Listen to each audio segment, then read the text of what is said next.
Isaiah chapter 51. Listen to me, you who pursue righteousness, you who seek the Lord. Look to the rock from which you were hewn, and to the quarry from which you were dug. Look to Abraham your father, and to Sarah who bore you. For he was but one when I called him, that I might bless him and multiply him. For the Lord comforts Zion, he comforts all her waste places, and makes her wilderness like Eden, her desert like the garden of the Lord. Joy and gladness will be found in her, thanksgiving and the voice of song. Give attention to me, my people, and give ear to me, my nation. For a law will go out from me, and I will set my justice for a light to the peoples. My righteousness draws near, my salvation has gone out, and my arms will judge the peoples. The coastlands hope for me, and for my arm they wait. Lift up your eyes to the heavens, and look at the earth beneath. For the heavens vanish like smoke, the earth will wear out like a garment, and they who dwell in it will die in like manner. But my salvation will be forever, and my righteousness will never be dismayed. Listen to me, you who know righteousness, the people in whose heart is my law. Fear not the reproach of man, nor be dismayed at their revilings. For the moth will eat them up like a garment, and the worm will eat them like wool. But my righteousness will be forever, and my salvation to all generations. Awake, awake, put on strength, O arm of the Lord. Awake as in days of old, the generations of long ago. Was it not you who cut Rahab in pieces, who pierced the dragon? Was it not you who dried up the sea, the waters of the great deep, who made the depths of the sea a way for the redeemed to pass over? And the ransomed of the Lord shall return, and come to Zion with singing. Everlasting joy shall be upon their heads. They shall obtain gladness and joy, and sorrow and sighing shall flee away. I am he who comforts you. Who are you that are afraid of man who dies, of the Son of Man who is made like grass, and have forgotten the Lord your Maker, who stretched out the heavens and laid the foundations of the earth? And you fear continually all the day because of the wrath of the oppressor, when he sets himself to destroy. And where is the wrath of the oppressor? He who is bowed down shall speedily be released. He shall not die and go down to the pit, neither shall his bread be lacking. I am the Lord your God, who stirs up the sea so that its waves roar. The Lord of hosts is his name. And I have put my words in your mouth, and covered you in the shadow of my hand, establishing the heavens and laying the foundations of the earth, and saying to Zion, You are my people. Wake yourself, stand up, O Jerusalem, you who have drunk from the hand of the Lord the cup of his wrath, who have drunk to the dregs the bowl, the cup of staggering.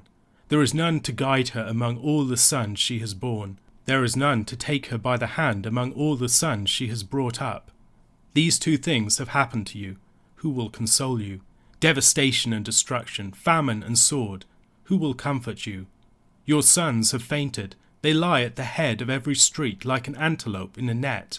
They are full of the wrath of the Lord, the rebuke of your God. Therefore hear this, you who are afflicted, who are drunk, but not with wine. Thus says the Lord, your God, who pleads the cause of his people. Behold, I have taken from your hand the cup of staggering. The bowl of my wrath you shall drink no more. And I will put it into the hand of your tormentors, who have said to you, Bow down, that we may pass over. And you have made your back like the ground, and like the street for them to pass over. In Isaiah chapter 50, the exemplary faithfulness of the servant, who when faced with rejection and cruel treatment, trusted in the Lord's vindication, was seen against the grim backdrop of Israel's unfaithfulness. The servant would be the Lord's means of restoring his wayward people. The people were exhorted to follow the servant's example in trusting in the Lord in the darkness. Chapter 51 begins with an encouragement to those who are pursuing righteousness among the people, presumably the same people as those who were described in verse 10 of the preceding chapter, as those who fear the Lord and obey the voice of his servant. The opening 8 verses contain 3 charges to listen, in verses 1, 4 and 8. In these we might be invited to recall the servant himself, who is the exemplary attentive disciple of the Lord, as we see in verses 4 and 5 of the preceding chapter. The Lord God has given me the tongue of those who are taught, that I may know how to sustain with a word him who is weary. Morning by morning he awakens. He awakens my ear to hear as those who are taught. The Lord God has opened my ear, and I was not rebellious. I turned not backward. The people chiefly addressed in these opening verses were presumably walking in darkness with no light, as described in verse 10 of chapter 50. This walking in darkness was not, as the images elsewhere used to suggest, a matter of living sinfully and with no regard for the Lord. Rather, the darkness was that of the Lord's apparent silence and the lack of visible evidence of his presence and action in their situation. In these first 8 verses, these people are encouraged, the Lord giving them reason to take heart. The first thing that the Lord encourages them to do is to look back to their ancestors Abraham and Sarah. The Lord is the great rock of his people, but Abraham and Sarah are also presented with related imagery, as a rock from which the people were hewn and a quarry from which they were dug. The righteous who are addressed here might consider themselves few and beleaguered, greatly outnumbered by those walking by the lights of their own fires, rather than looking to the Lord. However, Abraham and Sarah were even fewer in number in their own day, yet the Lord made of them a great people. Indeed, while there is a kinship that can be known to Abraham in being a member of the multitude of his descendants, there is a deeper spiritual kinship to him in being faithful and acting in terms of the Lord's promises, even in the most difficult of days, and when only the smallest minority in a time of general unbelief. John Oswalt remarks upon the fact that the verb for look in verse 2 is the same as that in Genesis chapter 15, where Abraham was instructed to look at the heavens and try to count the stars, to which his offspring were compared. Much as Abraham found assurance from looking to the innumerable stars that signified his descendants, so those descendants could find assurance by looking back at their forefather and seeing the extent to which the Lord's promise to him had already been realized. The waste places of the land could be restored by the Lord's gracious visitation, both the ruined city of Zion and the desolate regions of Judah. These wildernesses would become like a new Eden. The second charge to attend comes in verse 4, addressed to a people the Lord claims as his own, his people and his nation. The Lord's just rule and instruction is going to go out and be a light to the nations. The idea of the law going out from Jerusalem should be familiar from the key text of chapter 2 verses 2 to 4. It shall come to pass in the latter days that the mountain of the house of the Lord shall be established as the highest of the mountains, and shall be lifted up above the hills, and all the nations shall flow to it. And many people shall come and say, Come, let us go up to the mountain of the Lord, to the house of the God of Jacob, that he may teach us his ways, and that we may walk in his paths. For out of Zion shall go forth the law, and the word of the Lord from Jerusalem. He shall judge between the nations, and shall decide disputes for many peoples. And they shall beat their swords into plowshares, and their spears into pruning hooks. Nation shall not lift up sword against nation, neither shall they learn war any more. Likewise, the servant was described as a light to the nations in chapter 49 verse 6. The Lord is going to set the world to rights, and all the peoples await his redemption, and his mighty arm going forth to bring his salvation to the world. To those who might fear that the Lord's establishment of justice would be short-lived and fleeting, the Lord declares that his righteousness and salvation will endure longer than the earth beneath their feet, or the vast expanse of the heavens over their heads. The third charge to attend is in verse 7, and brings together elements of the preceding 2 charges. Those who pursue righteousness were addressed in verse 1. Here it is those who know righteousness. These are encouraged not to be dismayed at the resistance and reproach that they, like the servant, will face. As in the second charge, this is grounded in the fact that the Lord's salvation and justice will endure, here outlasting all its and their adversaries. Verse 9 most likely starts a new unit of the text. Oswalt notes the repeated calls to awake, appearing in verses 9 and 17 of this chapter, and then again at the beginning of the following chapter. The unit rouses Zion to prepare for its coming deliverance. It begins, however, with a cry to the Lord to awake, a sense of concern at the Lord's inaction in crisis. Isn't the Lord the one who delivered his people from Egypt and from the clutches of Pharaoh? Didn't he defeat the Egyptian army and rescue his people at the Red Sea, drying up the sea for his people to pass through? This great deliverance of the Exodus is described using the imagery of Rahab the great sea monster. In chapter 30 verse 7, Egypt was dismissed as Rahab who sits still. In chapter 27 verse 1, the sea monster Leviathan was also used to illustrate the Lord's final great defeat of evil, presenting great deliverances of the past in terms of the imagery of the defeat of such monsters of the deep, plays off the background of ancient Near Eastern myths. This presents the Lord as the one who has demonstrated the mastery claimed for the false gods in their myths in actual history, and also connects his providence and redemption in history with his rule over all of his creation. This remembrance of the Lord's great deeds of the past, however, appears in the mouths of a people who are calling upon the Lord to act in a comparable manner in their own day, and are scanning the horizon in hope of a deliverance and a manifestation of the arm of the Lord that doesn't seem to be appearing. Back at the end of chapter 35, when Isaiah had spoken of the way of holiness, the highway that the Lord would create for his ransomed people to return upon, the final verse of the prophecy, and of the entire body of prophecies prior to the narrative section, read, "And the ransomed of the Lord shall return and come to Zion with singing. Everlasting joy shall be upon their heads. They shall obtain gladness and joy, and sorrow and sighing shall flee away." Almost the exact same words are found here in verse 11, but its relationship to its context here is less clear. How do we account for the repetition, and what is this statement doing in this specific context? Is it the answer to the question of the people? John Goldingay suggests that we should read this as a continuation of the challenge of the righteous to the Lord. They have recalled the great deeds of the Lord in the past, both as manifestations of his power and as declarations of his intent, and now they quote the Lord's promise back to him. These, we should recognize, are not just any old words from the earlier prophecies. These are the crowning words of the climactic eschatological vision of the Lord's salvation back in chapter 35. The Lord had promised such a redemption. Would he bring it to pass? In verses 12 to 16, the Lord answers the people's cry of verses 9 to 11. Once again, the Lord underlines his identity and his uniqueness. He is the one who comforts his people. No other can do this. Furthermore, the fact that he is the comforter of his people should give them great confidence. With the Lord as their comforter, why need they fear any frail and mere mortal man? The Lord is the creator and sustainer of all, before whom no oppressor will be able to stand.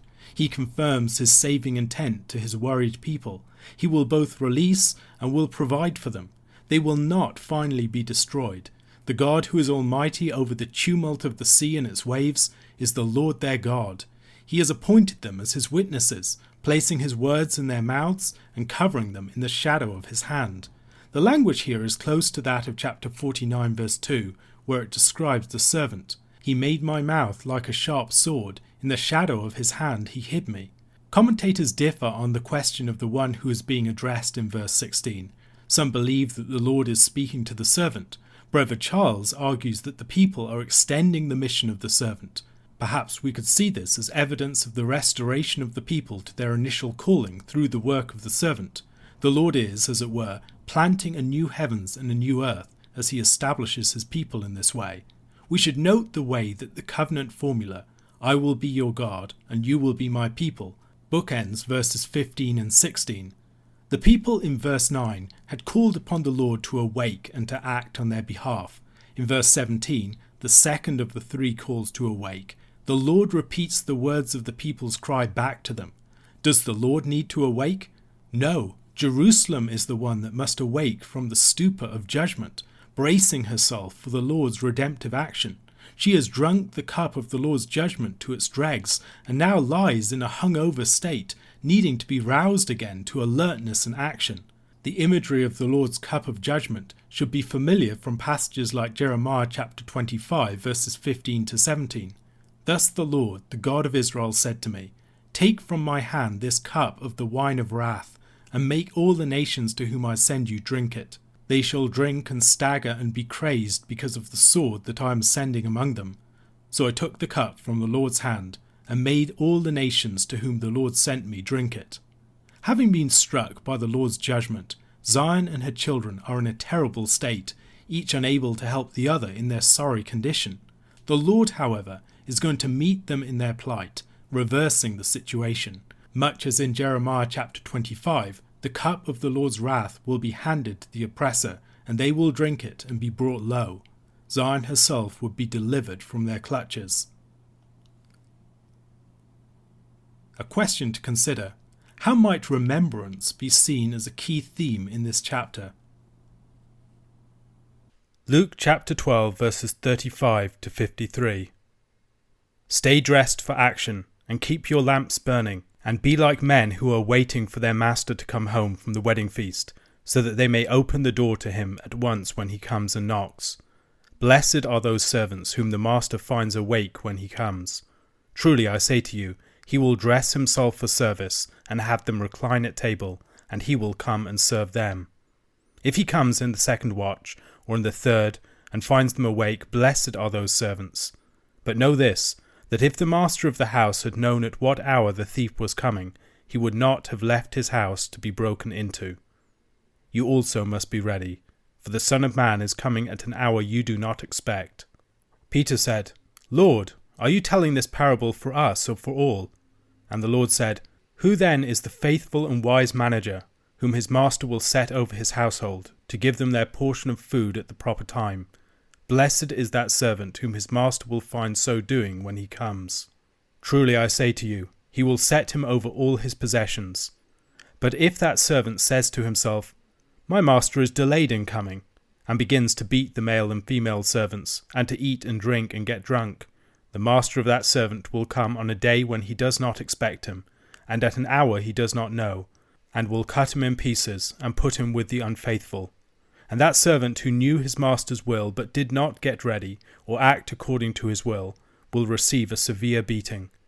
But the one who did not know, and did what deserved a beating, will receive a light beating.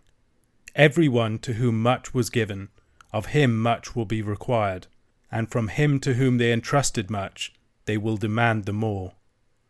I came to cast fire on the earth, and would that it were already kindled. I have a baptism to be baptized with, and how great is my distress until it is accomplished. Do you think that I have come to give peace on earth? No, I tell you, but rather division. For from now on in one house there will be 5 divided, 3 against 2, and 2 against 3.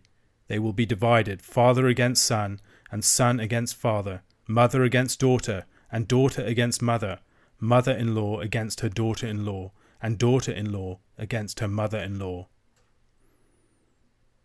In the latter half of Luke 12, Jesus is bracing his disciples for coming judgment.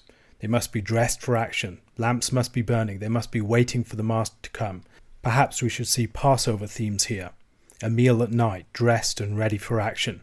It's also similar to material that we find in Matthew chapter 24 and 25, in the Olivet Discourse, the 10 virgins with the lamps, for instance.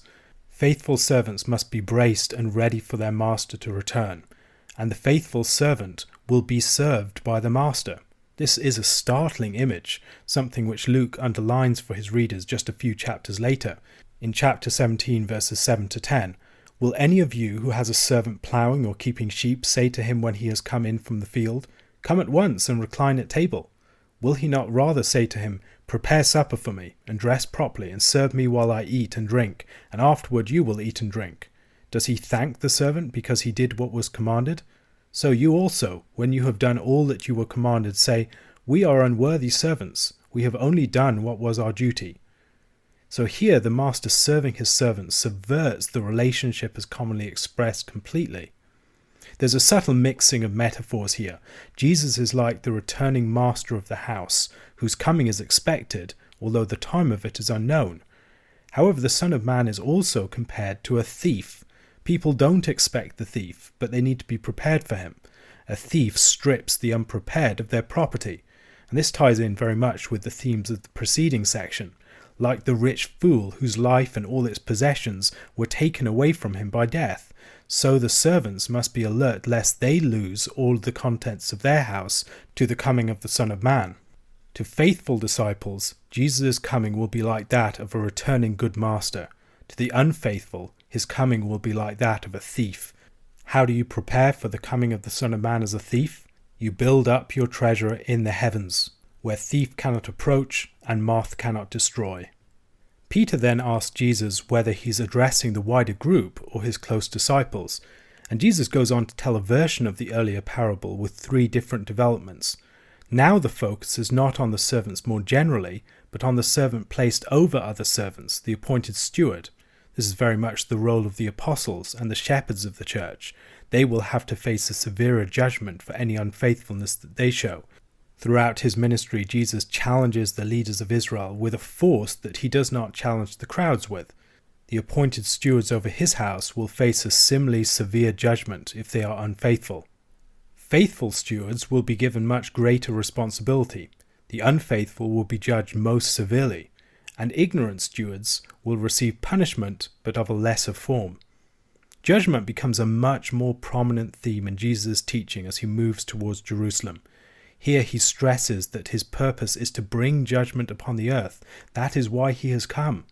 This section harkens back to the teaching of John the Baptist in Luke chapter 3 verses 16 to 17.